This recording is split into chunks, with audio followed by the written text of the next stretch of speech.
UPSC की कोई particular strategy नहीं होती, यूपीएससी में प्लान होता है। पहला है सीक्वेंसिंग करना। सीक्वेंसिंग में क्या होता है, सबसे पहले आपको क्या करना है, जो आपको भी बताया था मैंने, यूपीएससी का प्रॉपर पेपर उठाना है प्रीवियस ईयर, और प्रीवियस ईयर क्वेश्चन पेपर आपको एनालाइज करने ही पड़ेंगे, आप इसे इग्नोर कर ही नहीं सकते। अगर आप इसे इग्नोर कर रहे हैं तो आप जेन्युइनली पेपर नहीं क्रैक कर सकते। जब तक आपने प्रीवियस ईयर नहीं पढ़ा तब तक आपको ये कैसे पता चलेगा यूपीएससी में ये टॉपिक आता है कि नहीं आता। तो अगर टाइम है तो 25 साल, 23 साल, 50 साल पढ़ दो, नहीं है टाइम तो कम से कम 10 साल पढ़ दो। मिनिमम 10 इयर्स का प्री और मेंस का previous year question paper analysis आपके पास होना चाहिए, पहली स्ट्रेटजी। दूसरी स्ट्रेटजी जो बच्चे कहते हैं कि सर हम क्या पढ़ें, पहले सिलेबस तो पढ़ लो। अभी मैं पूछ लूं जीएस पेपर 1 मेंस में कितने टॉपिक हैं, आपको वो नहीं पता है। आपको मोटा मोटा पता है, सर इंडियन ज्योग्राफी आती है, आर्ट एंड कल्चर आता है, इंडियन हिस्ट्री आती है, ये पार्ट नहीं है उसमें सब टॉपिक्स भी हैं, उनको आप पढ़ते ही नहीं कभी। जब तक आप सिलेबस को मगअप नहीं करते, मगअप करने का मतलब है रट नहीं लेते, तब तक आप यूपीएससी लायक नहीं बन रहे। तो पहले सिलेबस रटिए, पाठ्यक्रम हिंदी में बोलते हैं। दूसरा प्रीवियस ईयर क्वेश्चन पेपर है ना, विगत वर्षों के प्रश्न को पढ़ने का प्रयत्न करें। जिस दिन ये दोनों चीजें आप निपटा लीजिए, उसके बाद स्टैंडर्ड टेक्स्ट बुक पे जाइए। मैंने कहा standard text book, basic text book नहीं। लोग एनसीईआरटी कूट कूट के पढ़ाते हैं। भाई तुम्हारे पास 3 साल है ही नहीं, तुम एनसीईआरटी क्यों पढ़ोगे? हाँ, कोई सब्जेक्ट ऐसा है जिसको नहीं, जैसे आप साइंस साइड के थे, आपको इकोनॉमिक्स आती ही नहीं, तो 9th and 11th 12th NCERT पढ़नी है, पर वो एनसीईआरटी 2 साल नहीं पढ़नी, उनको थरली रीड करना है, 1 से 1.5 हफ्ते में एनसीईआरटी पढ़ के छोड़ दे। वरना पेपर निकालना कहीं ना कहीं आपका पीछे होता चला जाएगा। अब यूपीएससी का एक मूल मंत्र आपको दे रहा हूं, आपको ये हमेशा ध्यान रखना है, आपको डेली मिनिमम 50 एमसीक्यूज करने करने, मिनिमम 50 एमसीक्यूज, और डेली मेंस के 3 क्वेश्चंस लिखने ही लिखने।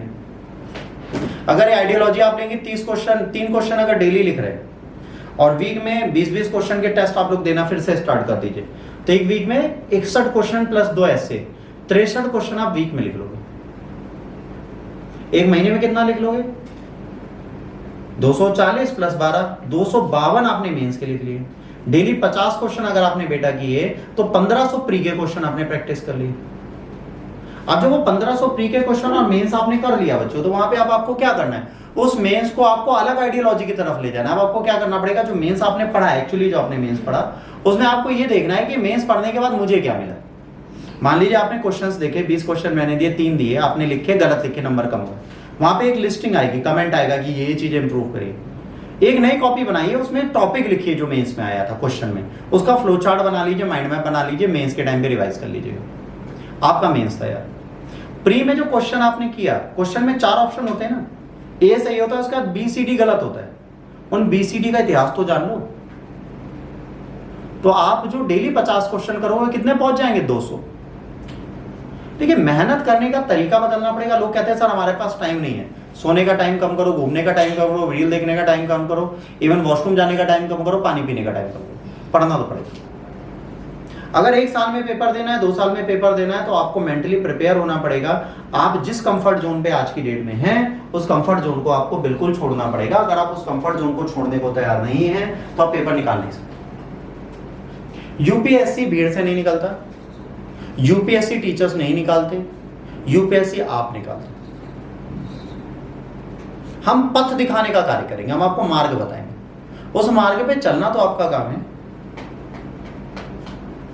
तो स्ट्रेटजी मत बनाइए, पहले सीक्वेंसिंग करिए, सीक्वेंसिंग में प्रीवियस ईयर क्वेश्चन पेपर करिए, सिलेबस को मगअप करिए, और जो सिलेबस आप देखेंगे प्रीवियस ईयर जैसे कर रहे हैं, जैसे इंडियन नेशनल मूवमेंट खत्म हो रहा है हमारा, अब इंडियन नेशनल मूवमेंट को 1915 से उठाइए 1946 तक, और डेली 50 क्वेश्चन करिए, 10 दिन तक कर लीजिए।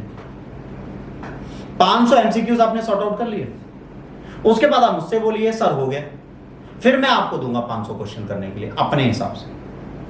और अगर उस 500 में से, मतलब 100 के 5 टेस्ट में से आप 60 भी अटेम्प्ट कर लेंगे, तो आपकी हिस्ट्री तैयार है, आप सेटिस्फाई हो जाएंगे।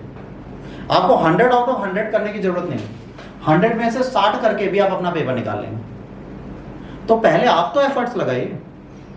जैसे कल से आपका IR स्टार्ट होगा, IR के जो करंट सेगमेंट है वो प्री में आएंगे, रेस्ट पूरा IR मेंस ओरिएंटेड है। अब जब कल आप IR पढ़ोगे तो पहले IR है क्या क्या पूछा जाता है, country to country relation, people to people, human to human, international border, international sea water, ये सारी चीजें कल ही हम पढ़ा देंगे।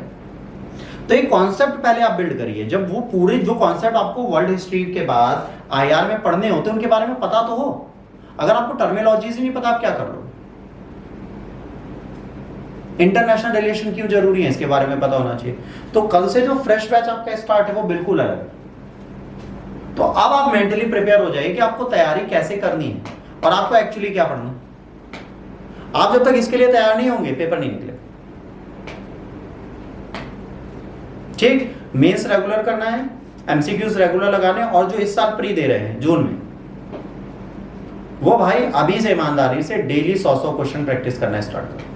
अगर इस साल प्री देना है तो, और अगले साल देना है तो डेली 50-50 क्वेश्चन अभी से लगाना स्टार्ट कर दो। मैं भूल जाऊं पेपर देना, मैं डेली 3 करंट अफेयर्स देना भूल जाऊं, आपका काम है मुझे प्रीटेड कर देना। क्वेश्चन भेजो, क्वेश्चन भेजो, क्वेश्चन भेजो, क्वेश्चन भेजो। मैं 15 बार फ्रस्ट्रेट होऊंगा, 20 बार फ्रस्ट्रेट होऊंगा, 21वीं बार आपको क्वेश्चन भेज दूंगा बना के। यह आपका रोल है, मैं भूल जाऊं क्योंकि मैं टीचर हूं, मुझे फर्क नहीं पड़ता आप लिख रहे हो नहीं लिख रहे। आप लिख के दोगे मैं चेक करूंगा, नहीं लिखोगे मैं बिल्कुल नहीं बोलूंगा चेक करने को। आपको ये मेंटली याद रखना है कि आपको टीचर से बोलना पड़ेगा।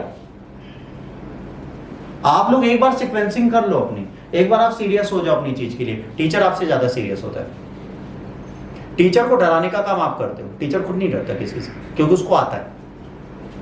अब जैसे आप कहोगे सर ये अब हिस्ट्री में जो पढ़ा रहे हैं वो हमें आता होगा, हम ये नहीं कह रहे 100% आता होगा, पर 70% चीजें हमें आती होंगी। और आपको एग्जाम के लिए कितनी चाहिए? 50%।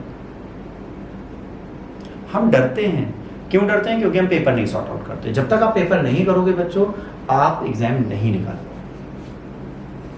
तो सबसे पहले एग्जाम निकालने के लिए प्रीवियस ईयर क्वेश्चन पेपर्स को उठाएं और उनको करने के प्रयास में लगे, तभी भला होगा, वरना नहीं।